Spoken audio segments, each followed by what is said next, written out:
Class 7. Unit 3. A Trip to a Hot Spring. Tetsuko Kuroyanagi. Summer vacation came to an end, and the day of the trip to the hot spring resort finally arrived. For the students, it was the most important event at Tomo. The trip was to a seaside school at a place called Toi on the Izu Peninsula in Shizuoka.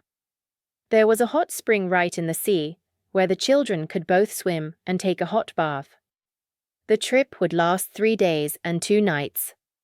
One of the students' father had a vacation home there, where all 50 of the Tomo students from the 1st to 6th grades could stay. Toto-chan really did not know if her mother would let her go. "Mom, may I go for the trip?" she asked hesitantly.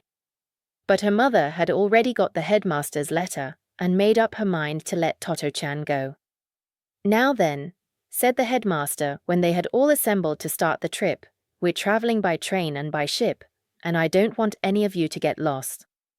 Do you understand?" "All right, off we go." That was the only instruction he gave, yet the children were amazingly well behaved in the train. Nobody ran up and down the cars, and the only talking was done quietly among those sitting next to each other.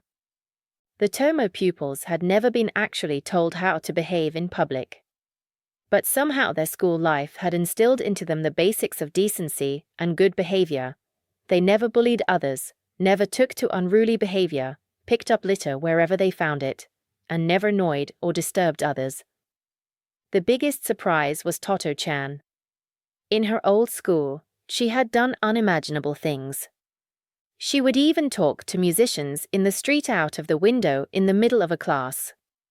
At Tomo, from her first day, she was attentive in class and did her lessons properly. If any of the teachers from her old school saw her now, they would not believe their eyes. "Surely, it's not Toto-chan." They would have said, "It must be somebody else." At Numazu they embarked on a ship that was just like what they had all dreamed about. It wasn't a big ship. But they were all so excited that they inspected every corner of the deck, pulling at and poking their hands into everything. But soon the sea became rough. Toto-chan began to feel sick, as did some others. When the ship rocked, one of the older boys stood amidship and ran from one side to the other saying "oops." It was so funny that the children couldn't help laughing even though they felt so seasick. When they disembarked, the oops boy began to feel sick just when everyone else had recovered and was feeling fine.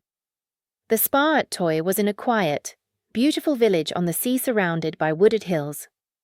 After a short rest, the teachers took the children down for a swim in the sea. It wasn't like the swimming pool at school. So they wore their swimsuits.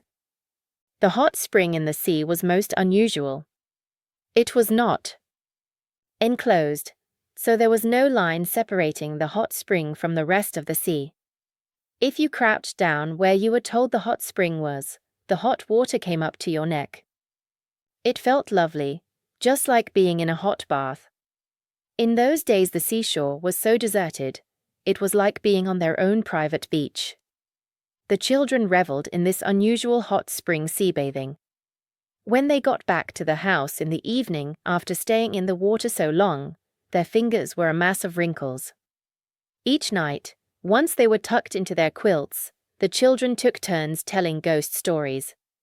Toto-chan and the other first graders got so frightened that they cried. But in spite of their tears, they would ask, "And then what happened?" Unlike camping inside the school and the bravery test, the 3-day stay at Toi Spa was a real-life experience.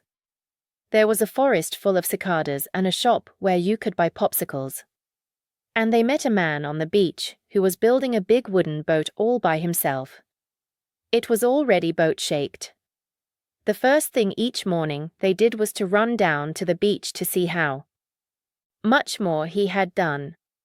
The man gave Toto-chan a very long and curly wood shaving. "How about a souvenir photograph?" asked the headmaster when they were to leave. They had never had a photograph taken of all of them together, and the children were excited at the idea. No sooner was the headmaster ready with his camera than someone had gone to the toilet. Then someone else had his gym shoes on the wrong feet and had to change them around. When he finally said, "Is everyone ready?" one or two of the children were lying on the ground. They had become tired of holding their poses so long. It was a big problem getting everyone ready for the photograph. The whole process took a very long time.